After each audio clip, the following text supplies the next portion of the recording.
What's going on? Georgia Transparency going hot. Yes, we did get arrested today. Oh my God! Okay, it's happening. Everybody stay calm. What's the procedure, everyone?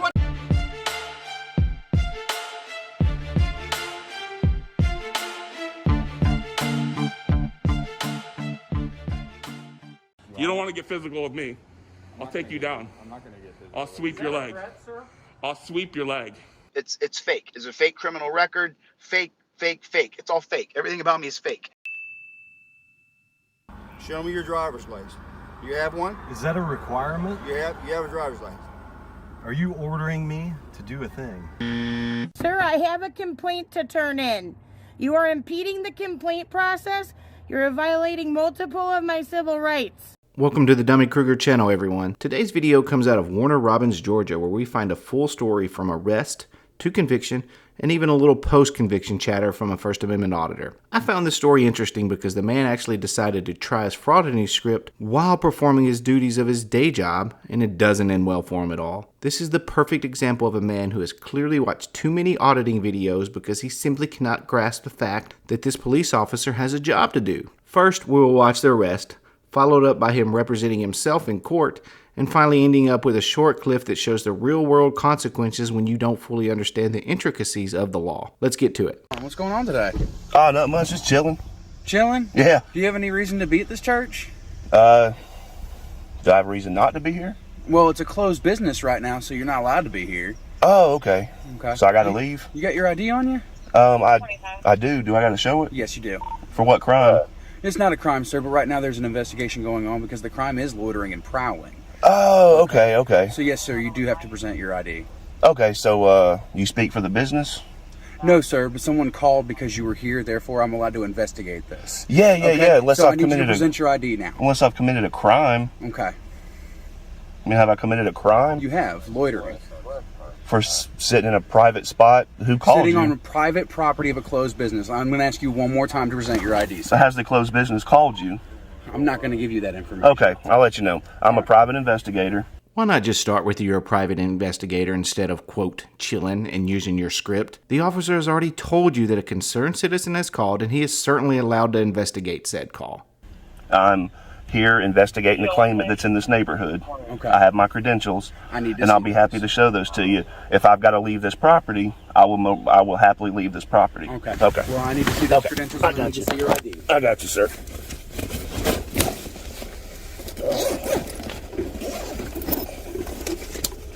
You got any firearms in the car? I do. Okay, where's it located? In my center console. Don't worry, I'm not going to reach for it. So I found this interesting as well. According to the Georgia state statute, a person shall be guilty of carrying a weapon or long gun in an unauthorized location and punished as for a misdemeanor when he or she carries a weapon or long gun while in a place of worship unless the governing body or authority of the place of worship permits the carrying of weapons or long guns by a license holders. Now, we will find out later on that he was mistaken about possessing the firearm. If he had been, he could have been charged with a misdemeanor, however. The fact that he stated he had a firearm on church property gives the officer even more reason to be conducting an investigation.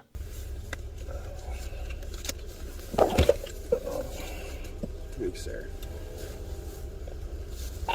You want to talk to me? I think I know one already.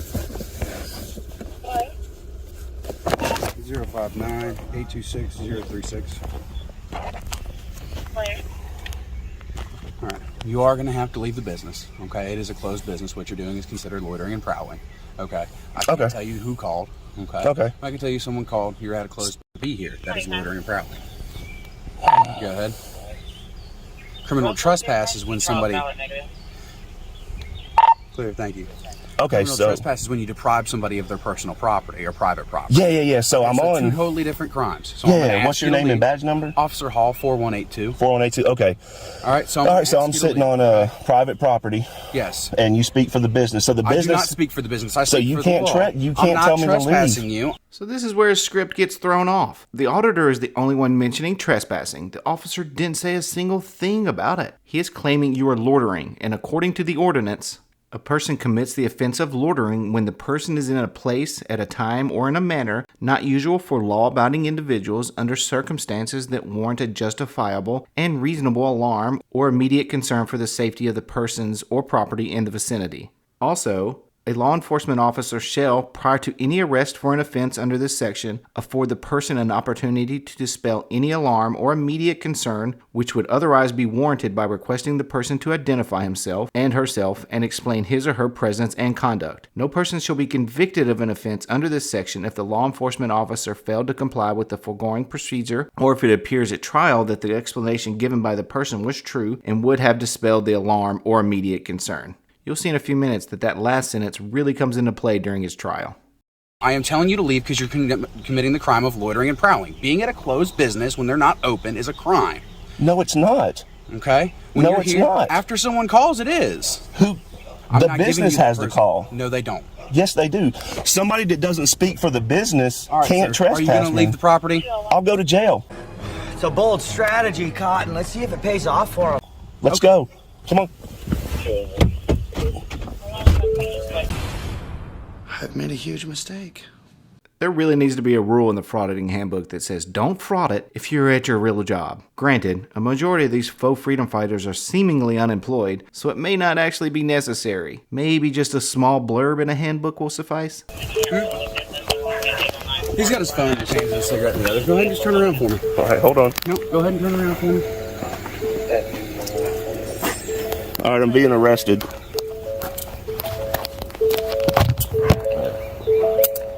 Can I get my wallet and my phone? Yeah, we'll get it for you, sir.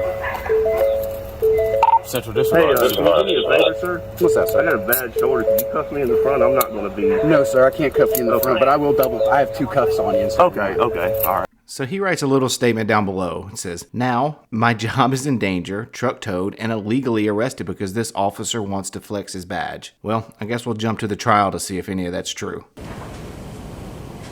In the reference into the highlighted portion here, was the church currently having any form of worship service during this day? No. What was your justifiable reason and reasonable concern that I was causing any alarm or immediate concern for the safety of persons or property in the vicinity? A 911 dispatch. Did I take flight upon the appearance of a law enforcement officer? You did not. Did I identify myself to you? You did.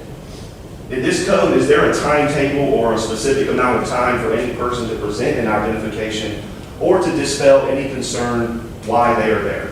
So the defendant is correct about Section A, his church was not in service, so it wouldn't be applicable. Section B certainly is because a 911 call came in explaining that a vehicle parked in the private church parking lot was there for hours, seemed out of place, and made the inhabitant who lived across the street feel unsafe. Section C is certainly apt as well because the officer didn't believe he dispelled the immediate concern with his evasiveness. My presence was warranted, as you testified earlier, and explain what my conduct was in the neighborhood, did I not? It does not give you the permission to be a closed private property business after alarm has been presented. The best way to dispel said alarm is to remain in the area. Okay, so the Warner Robins Police Department can speak on behalf of private businesses. No, sir.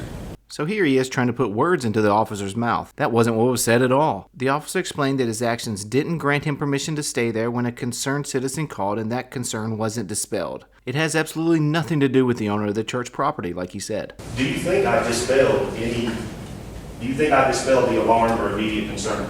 No. Can you tell all the reasons why it did not dispel the concern or alarm I was there?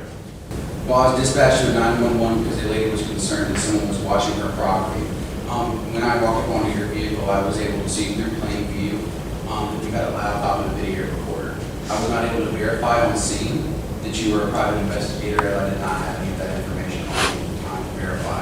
So I had your ID, but I had no way of verifying on scene that I was aware of. When I asked you to leave initially, you said that you would gladly leave if you needed to. And then upon the second time that I asked you if you needed to leave, you said you would rather go to jail. At that point in time, I realized that you were not going to comply with my lawful orders, and then so you were detained. Okay. I I mean, he's essentially doing the prosecution's job at this point. Basically, the auditor is saying, explain to me how I broke the law, and the officer is obliging. He should be asking very pointed questions that require maybe a simple yes or no. All he's doing is asking these massive, open-ended questions that's letting the officer explain, in his own words, all the reasons why he arrested you. You said you came in contact with approximately 10 private investigators? Around, yes. How do they provide credentials? Usually the person that gets to the credentials never gets that far. Usually when I arrive on scene and speak to a private investigator, they go, hey, this is what I'm doing, this is who I'm looking at. I go, hey, well, I got a call, I need you to move along, and they do. So they have to move along because you tell them to? If they're sitting on private property. So you speak for private property is what you're saying? No, sir. It's a law that I'm allowed to enforce to dispel alarm, so the citizens feel safe in their home. Oh, just brutal right here. The officer plainly explains the differences between what transpired between the auditor/private investigator and the other private investigators the officer has come across. The other PIs that he has had to question in the past weren't playing a game of fraud or shuffle. That's probably why they weren't arrested and are still employed, unlike yourself. So you're telling me, and you're telling the court, that as a police officer of Warner Robins, you can step on the private property and tell people to leave just because somebody made a phone call? No, sir. I told you to leave so that you would dispel the alarm of loitering and prowling. It is not because of the phone call. The phone call was the alarm. You were unable to dispel my alarm with any information that you were provided on scene, so I determined that to dispel said alarm, then you needed to leave the scene so that people felt safe in their homes. You told me that you would rather go to jail than leave. Again, he's trying to put words into the officer's mouth and gets another brutal rebuttal that clearly states that his actions did not dispel the alarm, which is necessary to not be charged with this offense. And nowhere in that phone call it stated the person was in fear for her life, property, or personal safety, was it? Not from my CAD notes, but from the earlier recording that you played, she did say that it was very strange and she felt unsafe. She felt uncomfortable. Uncomfortable. Is uncomfortable against the law? No. So feeling uncomfortable wouldn't fit the crime, would it? It is, because she felt the need to call 911, which meant she felt fear for herself. Okay? Which means there was an alarm that needed to be dispelled. I mean, he's just burying himself at this point. This makes me think of the old lawyer adage to never ask a question to which you don't know the answer to. These answers from the officer seem accurate, concise, and brutal to this man's case. All right, let's jump to where the prosecutor questions the officer.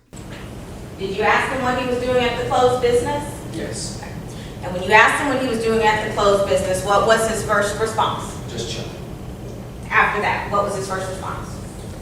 He asked me if he had committed a crime. Okay. So he didn't tell you immediately that I'm a private investigator on official business? No. Did he ask you, I guess after you explained why you were making contact with him, did he give you his ID at that point? He did. Okay. And did he give you any more detail about what he was doing? He made statements that said he was investigating something in the area, and then when asked any further, he stated that was part of it. Okay. So based on the information that he gave you, did you feel as if the alarm that you had received from dispatch had been dispelled? No. In just a handful of very pointed questions, the prosecutor seems to have already established that our auditor didn't dispel the alarm that was set in motion by a 911 call from a woman. He didn't dispel the alarm, he was evasive, he didn't want to ID at first, and then he refused to leave the private property when asked. Even after he handed you the credentials, what did you feel as if he had dispelled the alarm? No.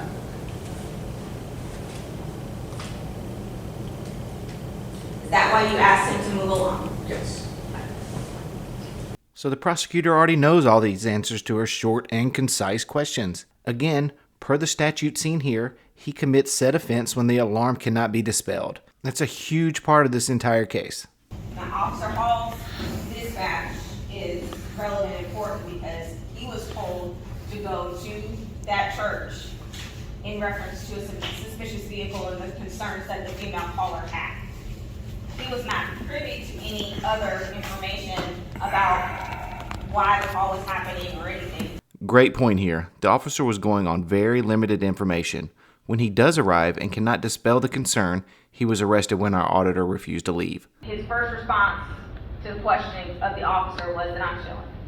His next response was, the officer said, the officer didn't immediately say, okay, well, you need to move along. He said, is there any reason why you're here at this closed church? His response, as you can see on the video, was evasive. His response to the officer was, well, is there any reason why I can't be? And so the officer says, well, we got a call, there was a concern, and now I'm investigating a potential loitering. And he asked for the ID. Again, evasive. Mr. Pickron says, I don't know, do I have to provide it or something to that extent? He doesn't give it right away, but eventually he does. His past auditing and ego really got him arrested here. It would have been so simple to just explain to the officer the circumstances, but he couldn't do it because he was so confident in his script. But Officer Hall testified that the providing of the driver's license and the PI certificate did not dispel the alarm, because the alarm that he received was that there was a suspicious vehicle watching a house. And we believe that in this instance that that was clearly the easiest way to resolve this situation, giving Mr. Pickron the opportunity to move along.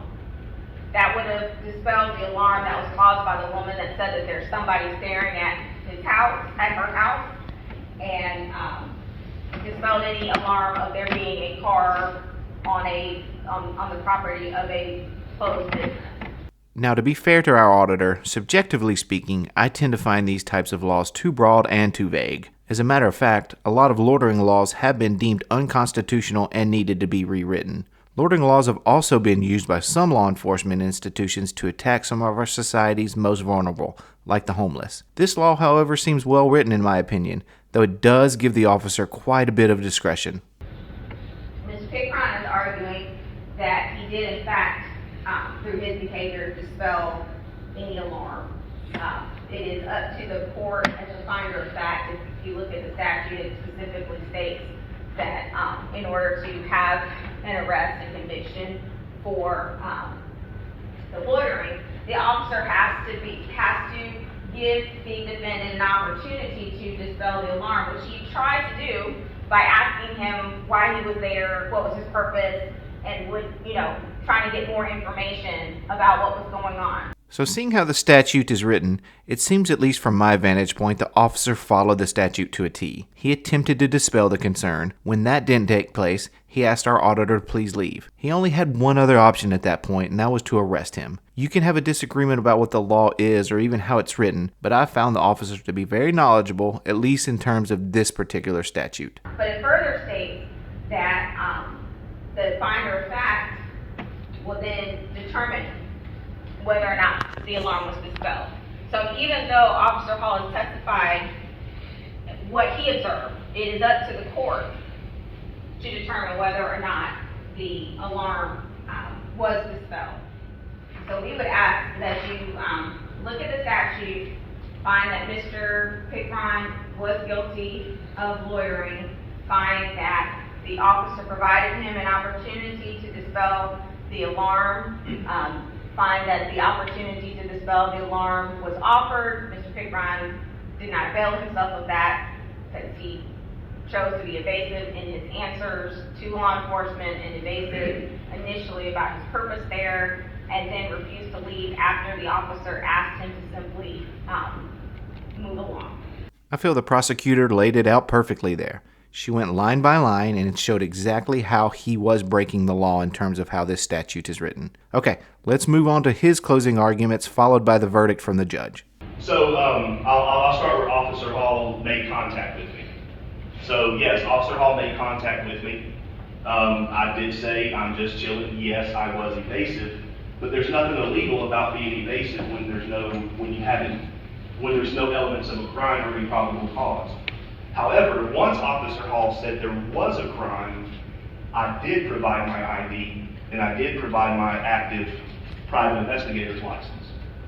And I did say to him, I'm in the neighborhood watching a claimant.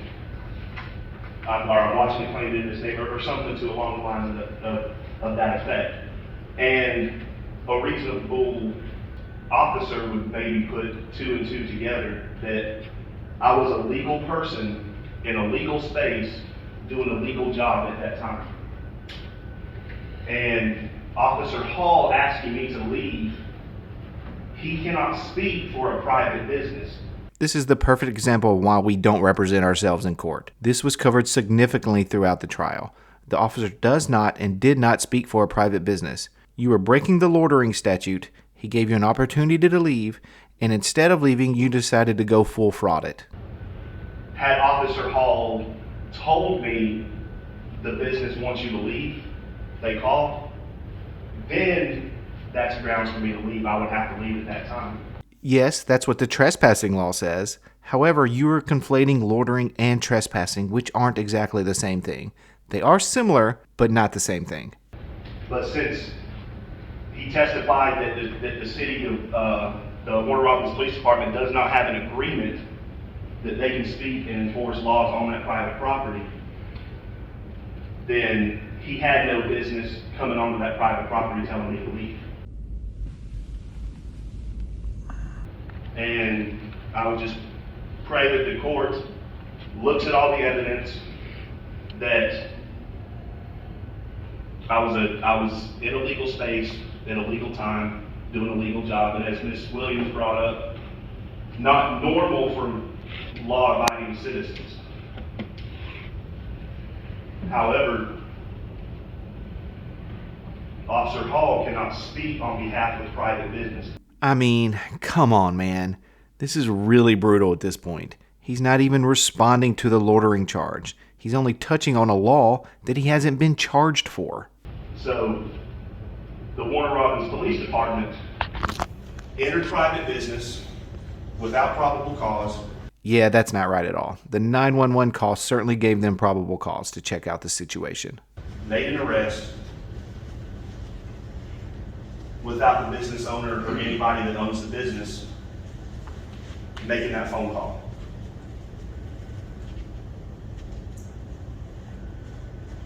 And I believe that is all, Your Honor. Boy, was he floundering a bit at the end. Good idea to hang it up on something that's already been settled. All right, let's check out the verdict, shall we? Thank you. Well, clearly we're here on a loitering charge under 16.5-21. We're not here about a criminal trespass. We're not here about stalking. The elements, yes, are different for criminal trespass and for stalking, but that's not why we're here. Thank you, Judge, for that. In a mere 20 seconds, the judge actually destroyed his entire closing arguments. 16.5-21 clearly gives the police department the authority to ask a citizen to move away from a public place, to not remain, and to not loiter. So they clearly have that authority, which they tried to do with you, Mr. Lebron. But the facts are that you were in a public parking lot where it is not usual for law-abiding citizens to be, because the church was closed, there were no other vehicles, and it did cause justifiable and reasonable alarm. That's the key to the whole thing. Being watched in a parking lot of a closed business for hours was enough to cause a woman to call 911 out of fear. The officer has this dispatch call. He testified that there's concern about churches being vandalized. He testified that he could not verify your ID, your investigator ID. And for all those reasons, and the fact that there was someone that, and the witness testified that not only was she in fear for her, not only did she feel uncomfortable, but she felt like she was in fear for her safety. But I think the police officer followed procedure. He followed protocol. He asked you all the right questions, and he tried to make it such that it can end well for both of y'all by doing his job and by not having to arrest you. He gave you an opportunity to leave, and you didn't leave, and so there wasn't a whole lot else. He has the authority to ask you to leave. You refused to leave, so we're basically in a standoff. What else can you do? I do find you guilty of loitering. The judge lays out the whole case really nicely, in my opinion. A call came in with a woman feeling unsafe with a man watching her in a closed business. The officer gave you plenty of opportunity to dispel this concern. The officer followed the law, and our auditor didn't give him any other choice but to arrest him because he was refusing to leave the area. He was found guilty of loitering and assessed a relatively small fine. The guilty charge and the fine are actually the least of his problems, however, because a couple days later he tells us this. Man, this trial kind of hit me. It did kind of hit me hard a little bit. And also I lost my job because of it. Well, I got terminated the week I got arrested. So there was it wasn't after the trial or anything. No. My employer specifically told me, we're letting you go because, you didn't give the cop your ID fast enough and your credentials fast enough and you got arrested. From a human-to-human standpoint, I actually have some sympathy for this man. That is a lot to lose for a simple loitering charge. At the same time, this will sometimes be the result of this behavior. Going into these interactions with the police, especially without knowing the actual law, will and can have real-world consequences as we see here. If this man wasn't in the mind frame of, quote, auditing, maybe he could have taken a step back and really listened to what the officer was trying to convey. Unfortunately for him, he simply wasn't able to, and the results being the loss of a job, an arrest, a conviction on your record, and a small fine levied. I think that's where we will wrap it up today. Thank you everyone for watching today's video. For more similar content, please consider subscribing, liking, and commenting below. This is Dummy Kruger, and I'll catch you on the next one.